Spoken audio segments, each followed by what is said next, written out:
శ్రీ మహాగణాధిపతయే నమః. శ్రీమాత్రే నమః. మాచిరాజ భక్తి ప్రేక్షకులందరికీ నమస్కారం. సెప్టెంబర్ నెలలో మేషాది ద్వాదశ రాశులకి మాసఫలాలు ఏ విధంగా ఉంటాయో, నెల మొత్తం విశేషంగా యోగించాలంటే ఎలాంటి ప్రత్యేకమైన పరిహారాలు చేసుకోవాలో, సెప్టెంబర్ నెలలో కలిసొచ్చే తేదీలేంటో, కలిసి రాని తేదీలేంటో, ద్వాదశ రాశుల వారికి సెప్టెంబర్ నెలలో మాస ఫలితాలు ఏ విధంగా ఉంటున్నాయో ఈ వీడియోలో మనం తెలుసుకుందాం. తదుపరి మీనరాశి. మీనరాశి వాళ్ళకి సెప్టెంబర్ నెలలో మాస ఫలితాలు పరిశీలిస్తే, సెప్టెంబర్ నెలలో కుజగ్రహం వల్ల అప్పుడప్పుడు చిన్న చిన్న సమస్యలు ఎదురైనప్పటికీ మీ తెలివితేటలతో, సమయస్ఫూర్తితో ఆ సమస్యలన్నీ అధిగమించగలుగుతారు.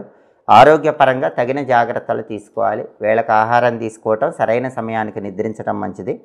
ధనానికి పెద్ద పెద్ద ఇబ్బందులేవి ఉండవు. చిన్న చిన్న ఇబ్బందులు వచ్చినప్పటికీ మనోధైర్యంతో, ఆత్మవిశ్వాసంతో, సమయస్ఫూర్తితో ఆ ఇబ్బందులన్నీ అధిగమించగలుగుతారు. మళ్ళీ అవసరానికి ధనాన్ని సముపార్జించగలుగుతారు. గృహంలో ఉన్నటువంటి అశాంతి తొలగిపోతుంది. మానసికంగా ప్రశాంతత పెరుగుతుంది. దూర ప్రాంతాలకు ప్రయాణాలు చేస్తారు. ఆ ప్రయాణాల వల్ల మంచి ప్రయోజనాలు అందిపుచ్చుకుంటారు. కొన్ని చికాకు కలిగించే సంఘటనలు ఎదురైనప్పటికీ కూడా వాటిని చూసి చూడనట్లుగా వదిలిపెడితే ఎలాంటి ఇబ్బందులు మిమ్మల్ని దరిచేరవు.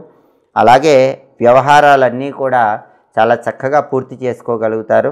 అంతేకాకుండా ఈ సెప్టెంబర్ నెలలో మీనరాశి వాళ్ళకి సంతానం వల్ల ఒక్కసారి మాత్రం చికాకు ఏర్పడుతుంది. కాబట్టి మీ సంతానానికి సంబంధించిన విషయాలను కొద్దిగా జాగ్రత్తగా పరిశీలించుకుంటూ ఉండండి. వాళ్ళ వల్ల వచ్చే చిన్న సమస్యను కూడా మీ తెలివితో పరిష్కరించగలుగుతారు. కాబట్టి అంతిమంగా ఎలాంటి ఇబ్బందులు ఉండవు.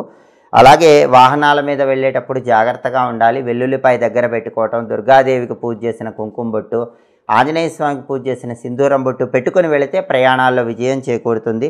అలాగే కొద్దిగా వేడి చేసేటటువంటి లక్షణం ఉంది కాబట్టి ఉష్ణాన్ని తగ్గించుకునే ప్రయత్నం చేయాలి. సోదరులతో విరోధాలు రాకుండా జాగ్రత్తగా మాట్లాడాలి. చిన్న చిన్న విషయాలకి సోదరులతో మాత్రం గొడవలు కనిపిస్తున్నాయి కాబట్టి వాళ్ళతో మాట్లాడేటప్పుడు గొడవలు అవ్వకుండా జాగ్రత్తగా మాట్లాడే ప్రయత్నం చేయాలి. భూ సంబంధమైనటువంటి వ్యవహారాలు లాభిస్తాయి. భూములు, గృహాలు, స్థలాలు, పొలాలు ఇలాంటివి కొనాలన్నా, అమ్మాలన్నా వాటి వల్ల మంచి ప్రయోజనాలు పొందగలుగుతారు. అలాగే ప్రభుత్వ ఉద్యోగులకు కూడా స్థాన మార్పులు కనిపిస్తున్నాయి. ఆ స్థాన మార్పులు కూడా మీకు సానుకూల ఫలితాలనే కలిగింపజేస్తాయి.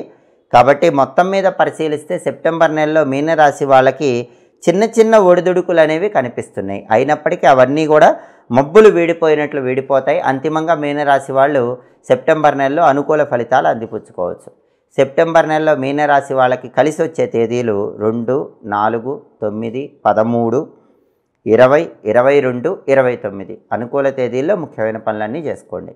మీనరాశి వాళ్ళకి సెప్టెంబర్ నెలలో కలిసి రాని తేదీలు 7, 11, 15, 17, 24, 27 అనుకూల తేదీల్లో ముఖ్యమైన పనులన్నీ చేసుకోండి. ప్రతికూల తేదీల్లో ఎలాంటి పనులు చేయకండి. ప్రధానంగా వెంకటేశ్వర స్వామి కలియుగ ప్రత్యక్ష దైవం, ఆయన ఆలయ దర్శనం చేస్తే చాలా అద్భుతమైన శుభ ఫలితాలు సెప్టెంబర్ నెలలో పొందవచ్చు. వెంకటేశ్వర వజ్రకవచ స్తోత్రాన్ని ప్రతిరోజు కూడా వినే ప్రయత్నం చేయండి. ఓం నమో వెంకటేశాయ, ఓం గోవిందాయ నమః ఈ స్మరణ ఎప్పుడూ చేసుకుంటూ ఉన్నట్లయితే మీనరాశి వాళ్ళకి సెప్టెంబర్ నెలలో అద్భుతమైన శుభ ఫలితాలు అందిపుచ్చుకోవచ్చు. వ్యతిరేక ఫలితాల నుంచి సులభంగా బయటపడవచ్చు. ఇవి ఈ వారం మేషాది ద్వాదశ రాశులకి మాస ఫలితాలు. ప్రతి నెలలో మీ మాస ఫలితాలు తెలుసుకోవాలనుకుంటున్నారా? అయితే మాచిరాజ భక్తి ఛానల్ తప్పకుండా చూడండి. మా వీడియోస్ మీకు నచ్చినట్లయితే మా ఛానల్ లైక్ చేయండి, కామెంట్ చేయండి. మా ఛానల్ వీడియోస్ 10 మంది మిత్రులకు షేర్ చేయండి. మా ఛానల్ సబ్స్క్రైబ్ చేసుకోండి. పక్కనున్న బెల్ సింబల్ నొక్కటం మాత్రం మర్చిపోకండి. సర్వే జనాః సుఖినో భవంతు. స్వస్తి.